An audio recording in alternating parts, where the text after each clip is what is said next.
नमस्कार, मैं हूं दिबांग। गडकरी जी, आपका स्वागत है। पहला सवाल तो ये है कि आपकी जो मिनिस्ट्री है रोड ट्रांसपोर्ट और हाईवेज, उसमें इस बार देखें तो बजट में बड़ा उछाल है।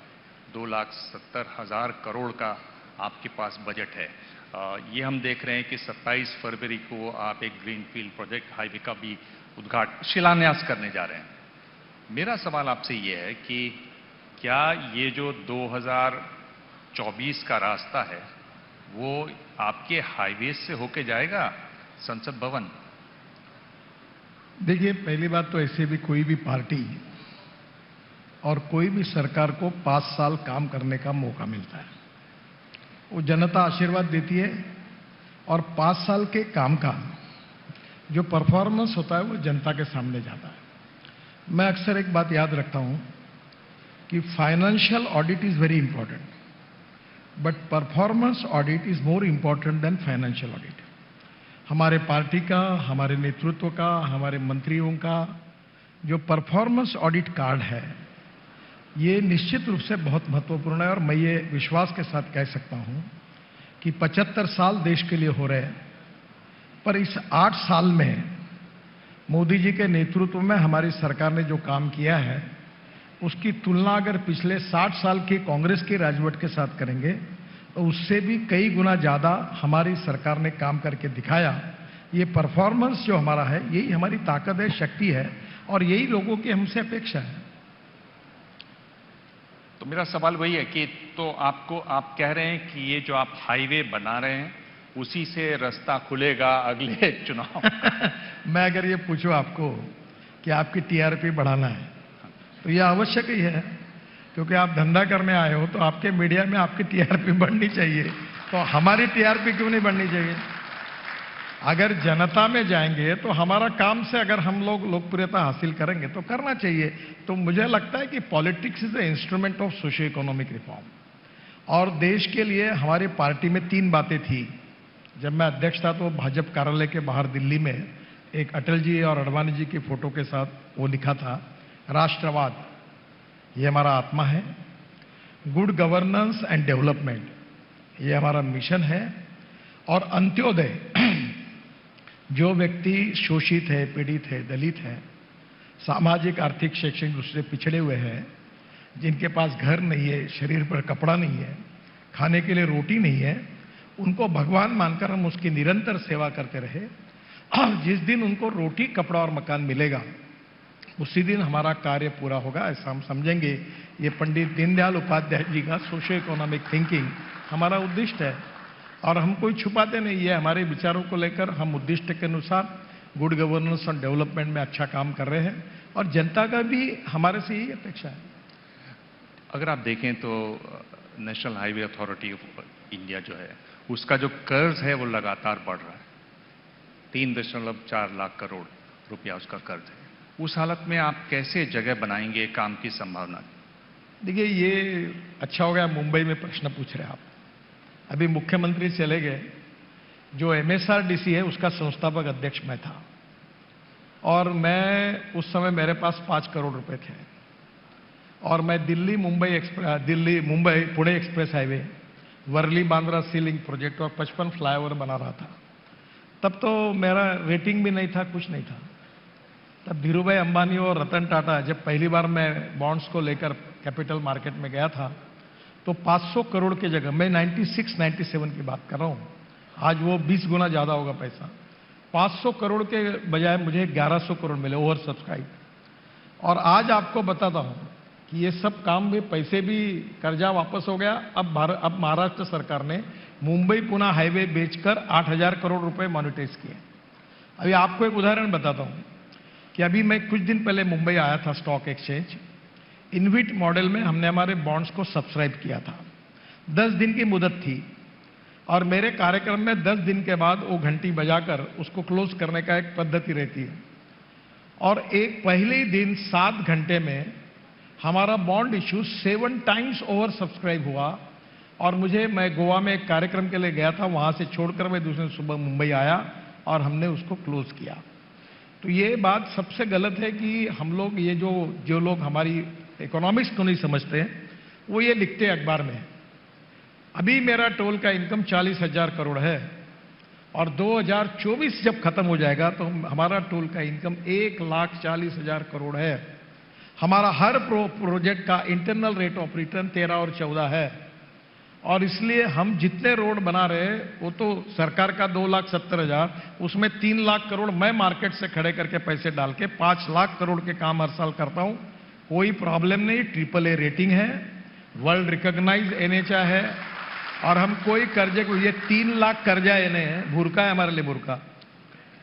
ठीक है, कोई मतलब नहीं है। हमारी फाइनेंशियल स्टेक जो फाइनेंस समझता है, एक मेरा इंटरव्यू इस पर रख देना, मैं अच्छा उसका दूसरा अर्थ निकलेगा कि गडकरी रोड कमा के पैसा कमा रहे सरकार के लिए, इसलिए मैं संकोच से बोलता हूं। कोई चिंता मत करिए, we are in a very very strong base, we don't have any problem. AAA rating और मार्केट में 7 टाइम्स ओवर सब्सक्राइब हुआ। और मैं आपको आह्वान करता हूं, पत्रकारों को, पुलिस वालों को, सरकारी नौकर को, इंश्योरेंस पेंशन को, सबको, कि पैसा NHAI में इन्वेस्ट करो। मैं आपको 8.2% पर ईयर ब्याज दूंगा और ब्याज हर महीने में तुम्हारे अकाउंट में जमा करूंगा। आप मुझे बताओ, तुमको कोई 8.2% ब्याज देने वाला है? मैं देखता हूं मेरे पास कितने पैसे हैं, मैं आता हूं आपके पास। मैं पर एक बात पूछ रहा हूं गडकरी जी, इस पर आपको सफाई जरूर देनी चाहिए। ये खबर छपी कि आप जिस तरह से सड़क नापते हैं, यानी अगर आपने 6 किलोमीटर लंबी सड़क बनाई, 2 लेन की बनाई तो आप उसको 12 किलोमीटर मान लेते हैं, 4 लेन की बनाई तो वही 6 किलोमीटर लंबी सड़क जो है वो 24 किलोमीटर हो जाती है। कैसे नापते हैं? इस पर एक सफाई जरूरी है आपकी तरफ से। आपने अच्छा किया ये प्रश्न पूछा। मैं कुछ नए नियम मैंने नहीं बनाए, वर्ल्ड के नियम है और कांग्रेस के UPA के सरकार में भी वही नियम था, फिर हमारे NDA के सरकार में यही नियम है। जब एक लेन होती है तो उसको 1 किलोमीटर कहते हैं और ये हिसाब अनेक सालों से चल रहा है, ये वर्ल्ड स्टैंडर्ड है, उसी के प्रकार से हमारा एवरेज है। पिछले साल हमारा 38 किलोमीटर था, अब इस साल मार्च तक कितना होता है, थोड़ा सा कम हो रहा है, अभी कितना होता है मैं बता नहीं पाऊंगा, पर मेरा टारगेट है 60 किलोमीटर पर डे। और मैं जब मंत्री बना तब एक समय ऐसा था कि 2 किलोमीटर पर डे तक UPA की सरकार में सड़क निर्माण का कार्य उस महीने में आया था, पर अभी उस समय 12 तक था, आज हमारा करीब हुआ और हमने 6 वर्ल्ड रिकॉर्ड बनाए। 6, पहली बार इस देश में 6 वर्ल्ड रिकॉर्ड हमारे रोड मिनिस्ट्री ने बनाया, जिसका क्रेडिट मुझे नहीं है, हमारे इंजीनियर्स और कॉन्ट्रैक्टर्स सबने मिलकर किया। एक और बहुत गंभीर सवाल है गडकरी जी की सड़क दुर्घटनाओं का और सड़क पर मौतों का, अगर NCRB का आंकड़ा देखें तो करीब 1,50,000 लोगों की मौत सड़क पर होती है सालाना।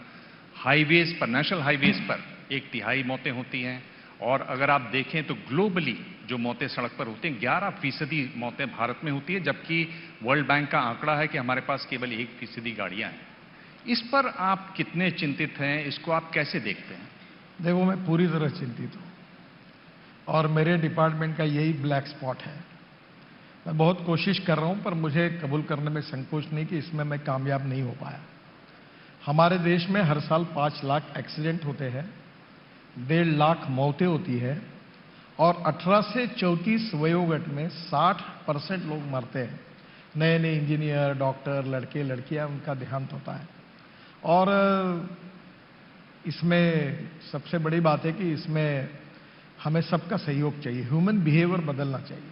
अगर रेड सिग्नल है तो रुकना चाहिए। आज ही आपको बताता हूं, मैं 4 मुख्यमंत्रियों की गाड़ी में बैठा हूं, नाम नहीं बताता। तो आजकल वो अमेज़न पे एक ये मिलता है, वो क्लिप, आज भी मैं था, वो क्लिप लगी सरकारी गाड़ी में, मैंने उसको डांटा, बोल निकल क्लिप, और खबरदार फिर से लगाई तो। और मेरा लगा, वो बेल्ट लगा, पीछे बांध के रखा था, बेल्ट लगाया। और ये देश में बेल्ट लगाना अब ये बहुत आवश्यक है। अभी पीछे में बेल्ट लगाने हमने अनिवार्य किया है। और दूसरी बात, रेड सिग्नल होगा तो रुकना चाहिए। कहीं स्पीड लिमिट्स के बारे में नियम है, हेलमेट पहनना चाहिए। ये जो ह्यूमन बिहेवियर है, इसको बदलने की आवश्यकता है, जिसमें आपका सहयोग चाहिए। दूसरी बात, ये 5 बातों में है।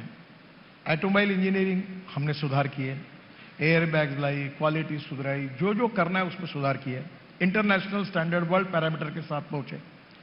फिर रोड इंजीनियरिंग, इसमें बहुत गलतियां थी, मैंने केवल 40,000 करोड़ रुपए ब्लैक स्पॉट को इंप्रूवमेंट करने के लिए किए। फिर भी मैं ये मानता हूं कि मेरे डिपार्टमेंट में जो डीपीआर बनाते हैं, डिटेल प्रोजेक्ट रिपोर्ट, इनकी बहुत गलतियां हैं। और मैंने उनकी मीटिंग लेके उनको कहा कि अगर इसके बाद कोई मरेगा तो 302 तुम्हारे ऊपर लगा के साले जेल के अंदर उनको डालूंगा। इतना मुझे को गुस्सा आया कि एक भी मिस्टेक रोड इंजीनियरिंग में नहीं हुई, उसमें गलतियां है, हमने उसमें सुधार किया। तीसरी बात जो है कि एजुकेशन, जो छोटे बच्चे 5वीं 6वीं से, उनको हमको रोड सेफ्टी के बारे में अवेयरनेस करके सिखाना चाहिए। देखो, कानून के प्रति डर भी नहीं और सम्मान भी नहीं, ऐसी विचित्र अवस्था में हमें है। तो एजुकेशन है। दूसरी बात इमरजेंसी है। अभी हम 670 रोड साइड एमिनिटीज बना रहे हैं और उसमें हेलीपोर्ट और ड्रोन पोर्ट बना रहे हैं। अभी वो दिन दूर नहीं है कि 4 लोग ड्रोन में बैठेंगे, उड़ेंगे और हवाई एयरपोर्ट उतर जाएंगे। अभी मैंने एक लॉन्च किया, 200 किलो का माल उठाकर जाता है।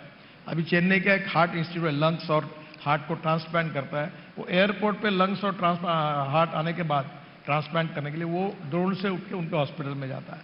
तो पहली बात, हम लोग इमरजेंसी जो है वो करनी चाहिए। फिर इन्फोर्समेंट जी, अब कानून पे फाइन भी बढ़ा है, नया हमने एक्ट भी लाया। अब लोगों का फिर भी ऐसा बिहेवियर है, कोई चिंता ही नहीं करता, कोई बेल्ट नहीं लगाता, कोई हेलमेट नहीं लगाता, ऐसी गाड़ियां चलाते हैं। जी, तो मुझे लगता है हम सब मिलकर, ये बात बिल्कुल जरूरी है और आपकी सही है कि we are highest in the world जी, और 1.5 लाख लोगों की मौतें होती है और 3 लाख लोगों के हाथ पैर टूट जाते हैं और 3.42 जीडीपी का नुकसान इसके कारण होता है। पर हम लोग कोशिश कर रहे हैं। मैंने तो तय किया था कि 2024 तक हम 50% एक्सीडेंट और डेथ कम करेंगे, पर दुर्भाग्यवश उसमें ज्यादा कुछ कमी नहीं हो पाई। हम जरूर कोशिश करेंगे, आप सबका सहयोग मिलेगा। तो पर गडकरी जी, ये तो विपक्ष बोलते हैं आप तो प्रचार प्रसार में बहुत माहिर हैं, फिर इस पर क्यों नहीं प्रचार पर पूरा दौड़ लग रहा? मेरे बारे में ऐसा कहता है कोई? विपक्ष, मैं आपका नाम नहीं ले रहा हूं। सर, मैं कभी अपना कटआउट नहीं लगाता, पोस्टर नहीं चिपकाता और कई पब्लिसिटी, मेरा पीआर नहीं। जो मन में आता वो बोलता हूं और पब्लिक को भी कह देता हूं, तुमको जरूरत होगी तो मत देना, वोट देना, नहीं देना तो मत देना।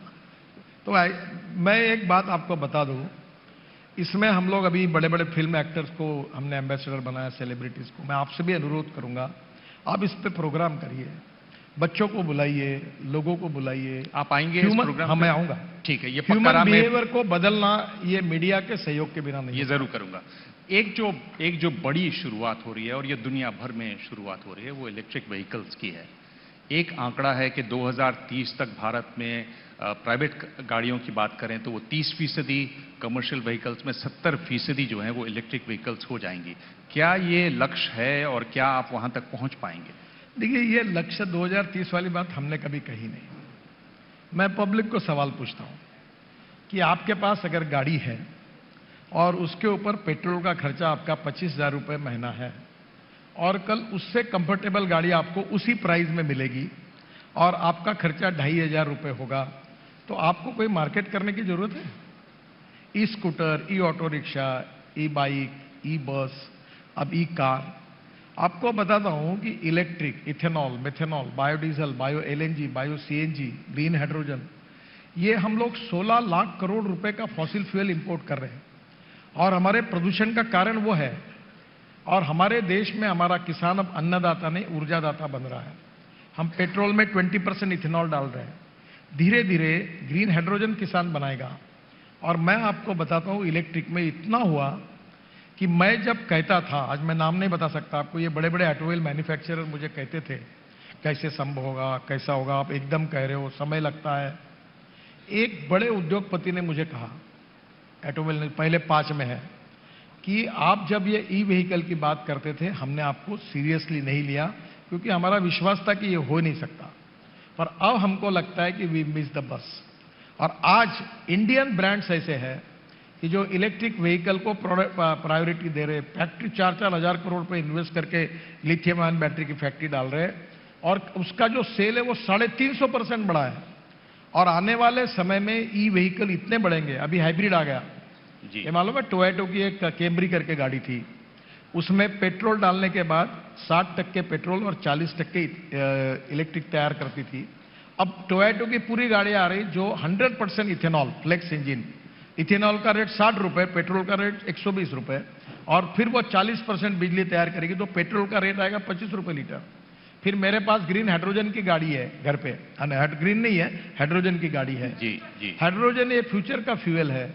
हमारी रेलवे के इंजन, हवाई जहाज, हमारी ट्रक, हमारी बसेस, हमारी इंडस्ट्री उस पर चलेगी।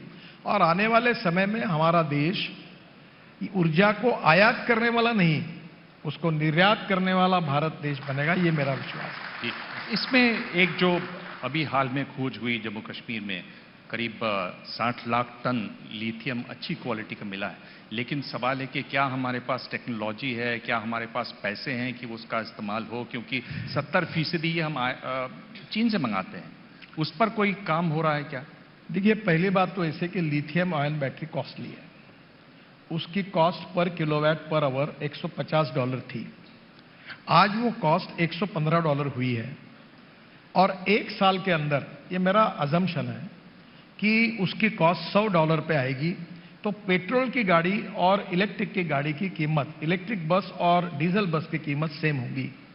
और इसलिए मैं आपको बताता हूं कि हमारे देश में 400 स्टार्टअप है। अब आप आश्चर्य करोगे कि बजाज, टीवीएस और हीरो ये 50% टू व्हीलर एक्सपोर्ट करते हैं। अब लखनऊ में, कानपुर में छोटे छोटे 400 स्टार्टअप, यंग टैलेंटेड इंजीनियर, और वो बनाते, उनने क्या किया होशियारी कि बजाज, टीवीएस के मैं सबके स्कूटर में लॉन्च करता हूं नई बनने के बाद, प्रोत्साहन देने के लिए। तो अभी उन्होंने 125 किलोमीटर की लिथियम आयन बैटरी लगाई। तो ये जो स्टार्टअप तैयार हुए, उन्होंने 60 किलोमीटर की बैटरी लगाई। अब क्या हुआ कि उन्होंने एक अध्ययन किया कि हर व्यक्ति दिन में, पूरे दिन में मैक्सिमम 24 to 26 किलोमीटर गाड़ी चलाता है। तो 60 की जरूरत नहीं, तो कॉस्ट कम कर दी। तो 70,000 में जो छोटे सफाई कामगार, कांस्टेबल, गरीब लोग, वो इलेक्ट्रिक व्हीकल लेने लगे। तो 400 स्टार्टअप शुरू हुए। हिंदुस्तान में टैलेंटेड यंग इंजीनियर्स की कोई कमी नहीं है। इतना अच्छा स्टार्टअप काम कर रहे हैं कि मैं आपको बताता हूं, मैं कोई देश का नाम नहीं लेता, पर आप मेरी बात को समझ लेना। हिंदुस्तान इसके बाद वर्ल्ड में इलेक्ट्रिक व्हीकल में, अभी हमारे ऑटोमोबाइल इंडस्ट्री का वॉल्यूम 7.5 लाख करोड़ से है, और मैं 5 साल के अंदर उसको 15 लाख करोड़ रुपए करना चाहता हूं। वर्ल्ड की सब ब्रांड, एक आधे को छोड़ दो, सब ब्रांड हिंदुस्तान में है। और आज मैं शिपिंग मंत्री था, ये मुंबई में रो पैक्स चालू हो गया। इसमें एक जहाज आता था, चेन्नई से गाड़ियां यहां आती थी और मारुति की गाड़ियां कांडला से उधर जाती थी। तो अब बड़े प्रमाण पर हिंदुस्तान ट्रैक्टर, बसेस, स्कूटर, मैंने जैसे बताया टू व्हीलर 50% एक्सपोर्ट हो रहे हैं। और मैं आपको बताता हूं, 5 साल के अंदर हिंदुस्तान ऑटोमोबाइल मैन्युफैक्चरिंग में वर्ल्ड का नंबर 1 देश बनेगा। अभी एक छोटी सी बात, 2 मिनट में, पहले इसमें चाइना था, चाइना पहले नंबर पर, दूसरे नंबर पर अमेरिका, और तीसरे नंबर पर जापान, और चौथे पे इंडिया। आज मुझे बताते हुए खुशी हो रही है कि हमने जापान को पीछे डाला है, हम तीसरे नंबर पर आए और जापान हमसे पीछे गया है, और जल्दी ही हम नंबर 1 पर जाएंगे। और ये इंडस्ट्री जो है, इसमें सबसे महत्वपूर्ण बात है कि राज्य सरकार और भारत सरकार को सबसे ज्यादा जीएसटी देने वाली ये इंडस्ट्री है। इस इंडस्ट्री ने 4.5 करोड़ जॉब क्रिएट किए हैं, और जब ये 15 लाख करोड़ की होगी तो 9 करोड़ जॉब्स क्रिएट करेगी। तो मुझे लगता है कि अब इसमें काफी अच्छा काम हो रहा है, और आत्मनिर्भर भारत बनाने में और प्रदूषण को कम करने में ये इंडस्ट्री बहुत बड़ा योगदान देगी। तो इसी में जो नेशनल बस प्रोग्राम जो आपका है, जिसमें आप कोशिश कर रहे हैं कि इलेक्ट्रिक बसेस आएं, और 50,000 बसेस की आप बात कर रहे हैं। दूसरा अभी टेंडर निकला 6,400 बसेस का, और उसमें एक बहुत बड़ी कंपनी है टाटा मोटर्स, उसने हिस्सा तक नहीं लिया। तो अगर इस तरह से प्लेयर्स छूट जाएंगे, मतलब पैसा उनको ठीक नहीं मिल रहा या कुछ ऐसा है कि जो स्टेट ट्रांसपोर्ट है वो मेरे डिपार्टमेंट के अंदर है, जो अर्बन ट्रांसपोर्ट है वो यूडी डिपार्टमेंट के अंडर है, और टेंडर निकाला वो पावर मिनिस्टर ने निकाला है। अब उसके साथ मेरा भी संबंध है, पर मैं आपको एक अच्छी बात बताऊं, इसी मुंबई में मैंने डबल डेकर इलेक्ट्रिक बस का लॉन्च किया था। अब इलेक्ट्रिक बस में हमने जो टेंडर निकाला, वो नॉन एसी इलेक्ट्रिक बस की पर kilometre cost 39 rupees per kilometre है, और एसी बस की कॉस्ट 41 रुपीज पर किलोमीटर है। और ये बेस्ट की बस जो मुंबई में चल रही है, उसकी कॉस्ट 115 रुपए पर किलोमीटर है। लंदन ट्रांसपोर्ट का एक मॉडल है, उसमें 9 ऑपरेटर है, प्राइवेट व्यक्ति ही बस खरीदता है और उसको 250 किलोमीटर की गारंटी मिलती है। तो 250 किलोमीटर अगर मुंबई में हमने ये लंदन ट्रांसपोर्ट का मॉडल लाया तो ड्राइवर उनका, कंडक्टर हमारा। और दो बातें बहुत जरूरी है, ज्यादा नहीं बोल पाऊंगा। बस में अब टिकट लेने वाली जरूरत नहीं चाहिए, कार्ड चाहिए। सामने वाले जहां कैमरा लगेगा वहां से लोग जाएंगे तो कार्ड दिखाएंगे, अब ये आ गया अपने पास, कार्ड दिखाएंगे, उतरेंगे तो कार्ड दिखाएंगे, उनके बैंक अकाउंट से टिकट के पैसे जाएंगे। इसलिए टिकट के पैसे लेना ये मामला बंद। और दूसरी बात, डीजल में सुविधा होती है, फूंक करके निकालते हैं। अब ये इलेक्ट्रिक में कोई सुविधा नहीं है। तो दोनों में अगर हमने बचाया तो ये प्रॉफिटेबल है। और ये 50,000 बसेस प्राइवेट पब्लिक सेक्टर में लोग इन्वेस्टमेंट कर सकते हैं और ये मॉडल सक्सेसफुल हो सकता है। मैं भी बैठा हूं और हम कोशिश कर रहे हैं कि इस मॉडल को, सरकार के पास उतना अनुदान नहीं है, 50,000 नहीं, इस समय देश में 1,80,000 बसेस है। और आप यूरोप में जाओगे तो double decker air condition buses, वैसा मेरा, अभी हम एक्सप्रेस हाईवे बना रहे एक्सिस कंट्रोल, तो मेरा सपना यह है कि इस देश में 10 लाख बसेस होगी पब्लिक ट्रांसपोर्ट में। लोग बढ़िया, अभी मैंने एक वॉल्वो कंपनी की बस लॉन्च की बेंगलोर में, वो 15 मीटर के बस में लोग सो के जा सकते हैं, एयर सस्पेंशन है। फिर एक बिजनेस क्लास की बस है। तो आने वाले समय में पब्लिक ट्रांसपोर्ट को प्रायोरिटी देना। और ये जैसे मैंने कहा कि अभी हम लोग रोड बना रहे हैं कि मुंबई से बेंगलोर ये 6 घंटे में हो जाएगा, पूना से बेंगलोर 4 घंटे में हो जाएगा, दिल्ली से मुंबई 12 घंटे में हो जाएगा। और आज ही मैंने अभी घोषणा की मराठवाड़ा में कि नांदेड़ से पूना 4.5 घंटे में, और वाशिम से 4 घंटे में। और अभी इतना फास्ट हुआ कि अगर मुंबई से नागपुर आने के लिए हमको 24 घंटे लगते थे, अब 5-5.5 घंटे लग रहे हैं। अब ये दिल्ली से अमृतसर हम 4 घंटे में ले जाएंगे, कटरा 6 घंटे में, श्रीनगर 8 घंटे में जी, और तुम्हारा देहरादून और हरिद्वार 2 घंटे में।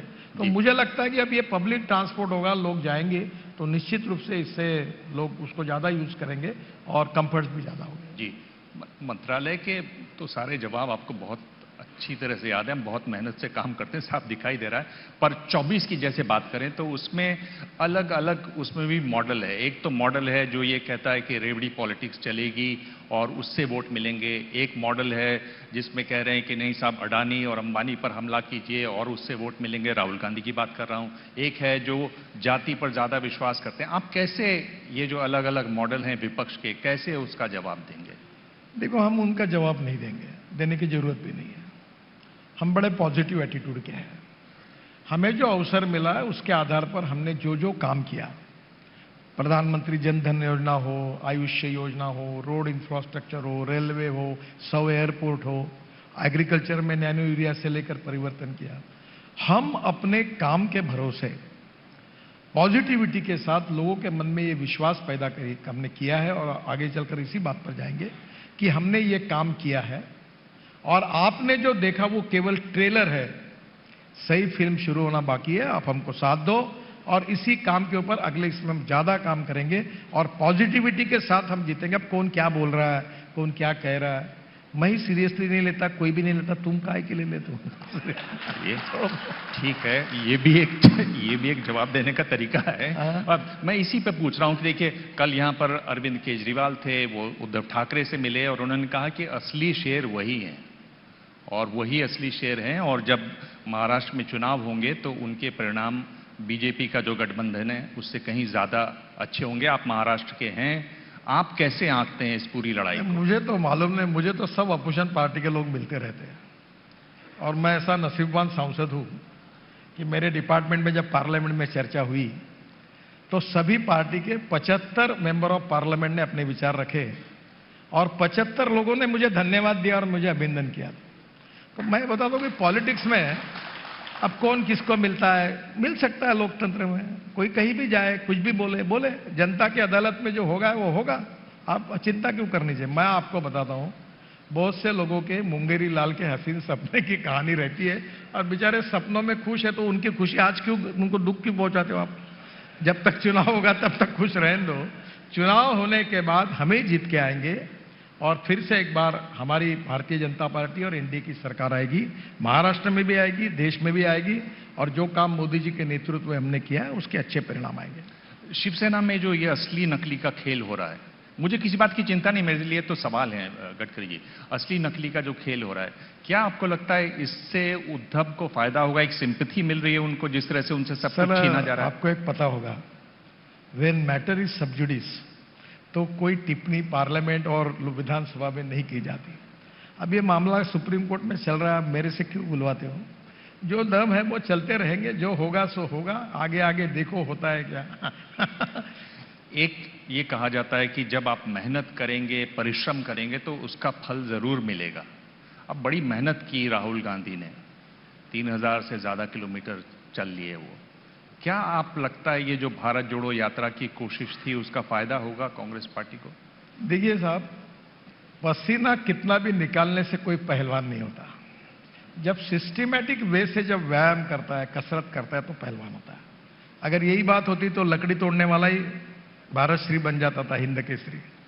तो ऐसा है, उनको मेहनत करने दो। अब मेरा वजन कम हो गया बेचारा, वो भी करते होंगे, अच्छी बात है। तो आप ये कह रहे हैं कि परिश्रम हो और सतत हो तब कुछ फायदा होगा? सर, परिश्रम करने वाले बहुत होते हैं। हिंदी के एक कवि थे, मेरे बहुत फेवरेट कवि थे, शरद जोशी, हास्य व्यंग्य कवि थे। वो बहुत अच्छी बात कहते थे, कुछ लोग नसीब लिखा कर आते हैं और कुछ लोग नसीब लिखाना भूल जाते हैं। मैं किसी के बारे में नहीं बोल रहा हूं। वैसे राजनीति ऐसी है कि anything can happen in politics and cricket. तो इसलिए जिसको बेचारे को मेहनत करना करने दो। आप सीधे जवाब तो नहीं दे रहे हैं, पर आप जवाब दे जरूर रहे हैं। पर इससे भी मैं हट जाता हूं। मैं ये पूछ रहा हूं कि गडकरी जी, जब आप देखते हैं अपना कार्यकाल, आपको क्या लगता है सबसे अच्छा काम आपने क्या किया? देखिए, मैं एक सोच रखकर, मैं कन्विक्शन ओरिएंटेड पॉलिटिशियन हूं, मैं पावर ओरिएंटेड नहीं हूं। मैं जब 11वीं में था तो जयप्रकाश जी का आंदोलन शुरू हुआ था और उसी समय मैं उस आंदोलन के साथ विद्यार्थी परिषद, आरएसएस के साथ मिलकर राजनीति में आया हूं।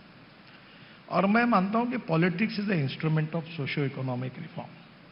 और मुझे बहुत काम करने का मौका मिला। अब मैंने बड़े बड़ी टनल बनाई, रोड बनाए, ब्रिज बनाए। ये वर्ली बांद्रा उस समय का है, मुंबई पुणे बना, अभी तो ऐसे 50 हाईवे में बना रहा हूं। पर मेरे लाइफ का सबसे अच्छा काम अगर कोई हुआ है तो मैं बचपन में मेरी मां के साथ, बहनों के साथ रेलवे स्टेशन पे जाता था। तो एक साइकिल रिक्शा में हम 4 लोग बैठते थे और चढ़ाव पर वो रिक्शे वाला हमको खींच के ऊपर लेके जाता था। तब मुझे बड़ा उसका पसीना निकलता था, बेचारा थक जाता था। तब उसको देखकर आंखों में आंसू आते थे। और मुझे खुशी है कि आज मुलायम सिंह जी नहीं है यादव। मैंने जब एक बिल लाया था तो मुलायम सिंह जी ने कहा था कि डॉक्टर राम मनोहर लोहिया कहते थे कि मैं जीवन भर इस रिक्शा में नहीं बैठूंगा, ये मानवीय शोषण का प्रतीक है। फिर दीनदयाल उपाध्याय ये कहते थे कि जिस दिन ये प्रथा बंद होगी वो देश के इतिहास का सुनहरा दिन होगा। तो मेरे मन में बहुत कमिटमेंट थी इसके बारे में। और मंत्री बनने के बाद मैंने इसके लिए स्पेशल बिल लाया। सुप्रीम कोर्ट तक केसेस चली। एक समय ऐसा हुआ कि मैं इतना टेम्प्टेड हुआ कि मैं सुप्रीम कोर्ट में आर्ग्यूमेंट करने के लिए जाने के मूड में था, पर हम जीत गए। मैकेनिक्स ड्रिवन ई रिक्शा, ये बिल आया। और आज मुझे खुशी है कि 1 करोड़ लोग इस देश में, बिहार, यूपी, सब नॉर्थ ईस्ट, आदमी आदमी को ढोने का काम करता था। ये बिल मैंने लाया, ई रिक्शा लाई, ई ऑटो रिक्शा आई। और आज मुझे खुशी है कि करीब आज लगभग आदमी आदमी को खींचने वाला रिक्शा आज कहीं दिखता नहीं। अगर बोरा कोई ले जाना है तो ई कार्ट पर ले जा रहा है, वो भी धीरे धीरे बंद हो रहा है। तो मेरे जीवन में बहुत से काम मैंने किए हैं, पर एक मानवीय दृष्टिकोण से इन 1 करोड़ लोगों को जो मुक्ति मिली है, ये वाकई में बड़ी बात है। Great achievement of my life. ये वाकई में बड़ी बात है। आखिरी सवाल ये है, और ये सवाल बाकी नेताओं से जुड़ता नहीं, आपसे जरूर जुड़ जाता है। और सवाल है खाना और गाना। यानी एक तो आपको खाने का बहुत शौक है। मैं पूछ रहा हूं कि मैं तो बहुत दूर से आया हूं, उत्तर पूर्व से, महाराष्ट्र में आए, तो 3 चीजें क्या खानी चाहिए? और गाना आपसे जुड़ गया है, ये बता रहे हैं कि आपका गला बहुत अच्छा है, ऐसा है आप कि मूड में होते हैं तो बड़ा अच्छा गाते हैं। इसी मुंबई में मैं विपक्ष का नेता था, मंत्री था, पार्टी का अध्यक्ष था। मेरा वजन था 135 किलो, अभी मैं हूं 86। तो मेरे नियत में कमी नहीं आई है, पर खाने में कमी आई है। आज रात को मैं कहां जाने वाला हूं ये पक्का है। अच्छा, हाँ, तो ये मुंबई जैसा शहर नहीं, पूरे वर्ल्ड में जाओ मैं वेजिटेरियन हूँ। मुंबई में जो मिलता है वो दुनिया में नहीं मिलता, रात को 12 बजे भी मिलता है। तो मैं इतना ही कहूंगा कि अब मैंने बहुत कंट्रोल किया है, अब मैं थोड़ा खाता हूँ। तो मुझे होटल वाले पहचानते हैं, तो बोलते साहब गलती हो गई क्या? बोला क्यों? बोले आप पहले आके ये इतना खाते थे, अब कुछ भी नहीं खा रहे थे। अच्छा। तो मैंने बोला तुम्हारे में गड़बड़ नहीं है, मेरे में गड़बड़ हुई है। तो अब एक अच्छा हुआ कि मैंने वजन को कंट्रोल किया। मैं 135 से 86 पे हूँ, अब मेरा वजन 86 है। तो अभी मैं, नियत है मेरी, नियत में कमी नहीं आई, पर मैं खाने में बहुत कम खाता हूँ। मुंबई में खाना होगा तो मुंबई में दादर में 2-3 रेस्टोरेंट है, उसमें मिसळ खाइए, दही मिसळ। अच्छा। वो प्रकाश है और आस्वाद है, वहाँ बहुत अच्छी बनती है, वहाँ का थालीपीठ अच्छा बनता है। अच्छा, तो बहुत लोग खाते हैं। ठीक है, जरूर ये ये करेंगे। महाराष्ट्र के लिए बहुत अच्छी है। और गडकरी जी गाना? मैं तो गाना गाता नहीं हूं, पर मैं साहित्य, संस्कृति, संगीत, मैं एक हमारे यहाँ खास पर मैं बताता हूं आपको एक गाना बहुत पसंद है। कौन सा? जिंदगी कैसी है पहेली। नहीं, वो तो मुझे लकी अली का, मैंने आपके यहाँ फोटो देखा तो मैं सोच रहा था कि मैं उनका बहुत चाहता हूँ। लकी अली को? हाँ, उनका एक गाना मुझे बहुत अच्छा लगता है। कौन सा? वो नहीं बताना, क्योंकि आजकल मैं पब्लिक फिगर होने के कारण मैंने कुछ भी कहा तो तुरंत सब मीडिया पे चल जाता है। पर एक बात जरूर है, पर भारतीय ये गाना आपको पसंद है ना, जिंदगी कैसी है पहेली हाय, किसी हाँ, को मैं हंसाए किसी को रुलाए। काफी, मैं बहुत सी गीतों को, नए लोगों के, अभी आजकल मैं कबीर के भजन सुनता हूँ। अच्छा। मुझे कभी कभी नए युग के भी संगीत सुनता हूँ, और मैं सांस्कृतिक महोत्सव करता हूँ नागपुर में, और रोज 50,000 लोग आते हैं, और ये जितने बड़े हैं सब लोगों के एक प्रोग्राम होते हैं। तो मैं ये मानता हूँ कि कल्चरल इवेंट्स व्यक्ति में एक ऐसा संस्कार देती है, संगीत, नृत्य, नाटक, साहित्य, कविता, ये हमारे जीवन को समृद्ध बनाती है। और मुझे जब भी फुर्सत मिलती है तो मैं सुनता हूँ, गुलाम अली को सुनता हूँ, गजल सुनता हूँ, किशोर कुमार के पुराने गाने सुनता हूँ, मुकेश मेरे बहुत फेवरेट है। अभी नितिन मुकेश के मैं 5 कार्यक्रम नागपुर में कर चुका हूँ, क्योंकि मुकेश की पुरानी गीतें बहुत पसंद है। तो संगीत एक अलग प्रकार का आनंद देता है। अभी जिस तरह की राजनीति है उस पर कोई एक गाना है जो, मतलब जैसे सिचुएशन पे गाने बनते हैं हिंदी फिल्मों में, इस तरह की राजनीति पर कोई एक गाना है वो जो... मुख्यमंत्री बोल रहे थे ना, तो वो गाना था। कौन सा? जब भी जी चाहे तो नई दुनिया बसा लेते हैं लोग, एक चेहरे पे कई चेहरे लगा लेते हैं लोग। तो मैं उनको बताने वाला। जी नितिन जी, बहुत बहुत धन्यवाद। आपने सवालों के जवाब दिए, जिन सवालों के जवाब आपको नहीं देने थे वो भी जवाब आपने दिए अपने तरीके से। बहुत बहुत धन्यवाद। Thank you very much. नमस्कार।